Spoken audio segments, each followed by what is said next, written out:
Start. देखिए बच्चों, आज हम आपकी पाठ्य पुस्तक का जो मटेरियल है 48 नंबर का मटेरियल जो मैंने आपको आपके सिलेबस के अकॉर्डिंग बताया था, उस 48 अंक में से हम ऐसे 12 अंकों को पढ़ने जा रहे हैं जो हर बच्चे के आ सकते हैं और इससे सरल कोई पसंद नहीं होता है। अगर आपने थोड़ा सा भी इसके बारे में अगर आपको नॉलेज है, थोड़ा सा भी पढ़ा है, तो आपके लिए ये 12 अंक बहुत कारगर साबित हो जाते हैं और इजीली आपके ये खाते में आ जाते हैं। तो उसमें 12 अंक में क्या है? व्याख्या। व्याख्या विकल्प सहित दी होगी, यानी 100% व्याख्या या व्याख्या कहें, बात एक ही है, या तो उसको 100% व्याख्या कहें या व्याख्या कहें। अब ये दोनों में आती है, गद्य में भी 6 नंबर की आती है और पद में भी 6 नंबर की आती है। दोनों में आपको अथवा मिलेगा, गद्य में भी अथवा मिलेगा और पद में भी अथवा मिलेगा। आपको जोन सी अच्छी व्याख्या लगती है, जोन सा क्वेश्चन आपको अच्छा लगता है, जो प्रश्न आपको अच्छा लगता है, उस व्याख्या को आप कर सकते हैं अथवा वाले में से, या तो ऊपर का करिए या नीचे करिए। तो आप जब मैन क्वेश्चन करें तो वहां लिखने की जरूरत नहीं है। अगर आप अथवा का उत्तर दे रहे हैं तो आपको लिखना होगा कि प्रश्न संख्या जो भी होगा 6, 7 अथवा, तो इस तरह से लिख के आप उत्तर देंगे।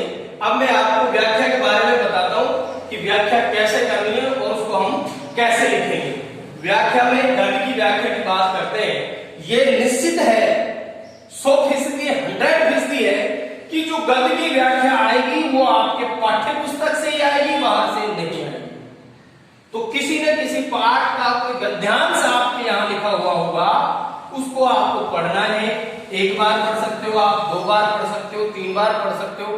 पढ़ने से आपको ये विदित हो जाएगा, आपको ये ज्ञान हो जाएगा कि ये जो गद्यांश है वो हमारे किस भाग से, किस पाठ से लिया गया है और उसके लेखक कौन है और ये क्या कहना चाहता है। ये बात आपको अच्छे से पता लग जाएगा, क्योंकि जब आप गद्यांश को पढ़ेंगे तो गद्यांश में कुछ ऐसी टाइटल्स होते हैं, ऐसे शब्द होते हैं जिनके बिहाफ पर आप उस प्रसंग को पहचान सकते हैं कि ये गद्यांश हमारे पाठ्य पुस्तक के ईदगाह से लिया गया है या स्त्री पुस्तकों के खंडन से लिया गया है या कोई और अन्य पाठ से लिया गया है। तो सबसे पहली बात, हमें उस गद्यांश को 2 से 3 बार पढ़ना है। पढ़ने के बाद हमें अच्छे से हमारे जहन में आ जाएगा कि ये गद्यांश कौन सी पाठ से लिया गया है।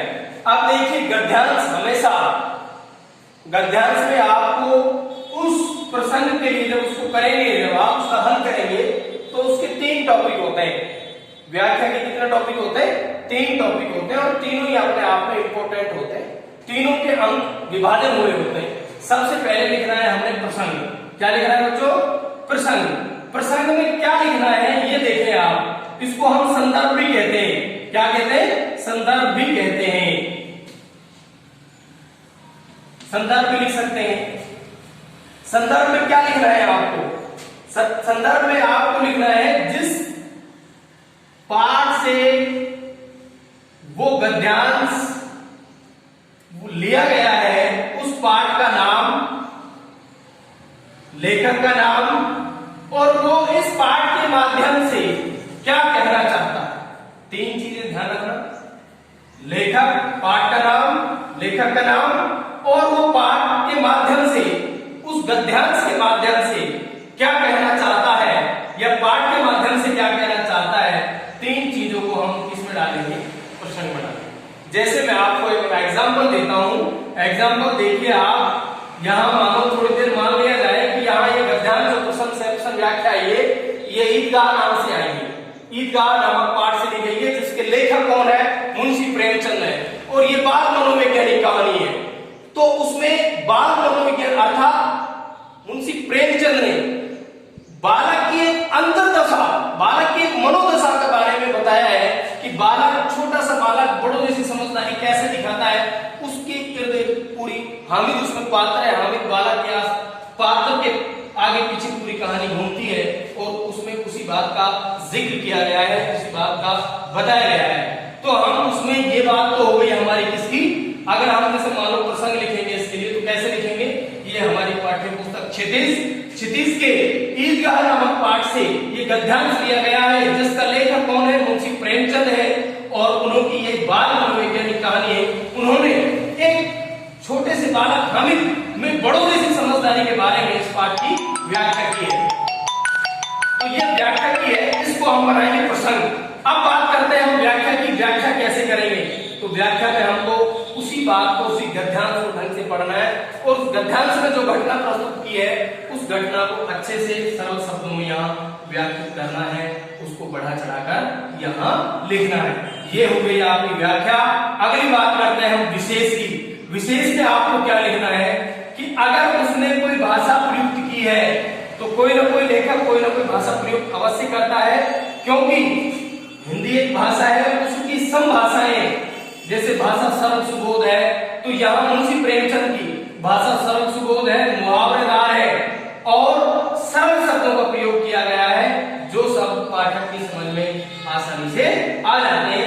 ये बात विशेष में लिख के हम विशेष को खत्म कर देते हैं, और आपकी पूरी की पूरी व्याख्या 6 नंबर की है, कुछ 6 की 6 पूरी नंबर की व्याख्या हो जाती है, और एक पन्ने में पूरे में ये व्याख्या हो जाती है। इस तरह से जब हम व्याख्या करेंगे तो हमें पूरे के पूरे अंक मिल जाएंगे। अब बात करते हैं हम पद की व्याख्या की। पद की व्याख्या को कैसे करें, सबसे पहली बात आती है पद की व्याख्या को कैसे करें। तो पद की व्याख्या में भी आपसे यही बात पूछी जाती है, यही देखा जाता है कि आपको कोई पद्यांश दिया हुआ होगा। पद यानी पद्यांश का मतलब होता है कोई भी पद का एक अंश, एक टुकड़ा वो दिया हुआ होगा पेपर में, और ऊपर लिखा होगा उसकी 100% व्याख्या कीजिए। तो आपको उस पद को बार बार पढ़ना है। पढ़ने के बाद आपको जब ये पता लग जाए कि ये हमारी पाठ्य पुस्तक के फला पाठ से लिया गया है, जैसे सूरदास से लिया गया है, तुलसीदास से लिया गया है, लक्ष्मण परशुराम संवाद सूरदास से लिया गया है, तुलसीदास से लिया गया है, तो आप उसको यहाँ लिखेंगे कि ये हमारी पाठ्य पुस्तक क्षितिज के लक्ष्मण परशुराम संवाद से लिया गया है, जो कि सीता का जब स्वयंवर रचा जाता है उसकी इसमें पूरी कहानी है, और ये रामचरितमानस से लिया गया है। तो ये हम बातें लिखकर, और इसके लेखक कौन है, तुलसी हैं, इसको लिखकर हम इसकी व्याख्या कर देंगे। अब उसमें से कौन सा पद लिया गया है, जो कि परशुराम संवाद, लक्ष्मण और परशुराम की वार्तालाप होती है, वार्तालाप में वो क्रोध हो जाते हैं, क्रोधित हो जाते हैं, उस क्रोध का कौन सा पाठ लिया गया है उसकी हम अच्छे से व्याख्या करेंगे। व्याख्या करने के बाद हम विशेष लिखेंगे, भाषा होती है, कोई कठिन शब्द आया उसका अर्थ लिखेंगे, कोई मुहावरा आया उसका अर्थ लिखेंगे, और लिखने के बाद में इस तरह से हमारी व्याख्या जो है वो पद की भी पूरी हो जाती है, और 6 नंबर हमारे खाते में आ जाते हैं। इस तरह से हम 100% व्याख्या को कर सकते हैं।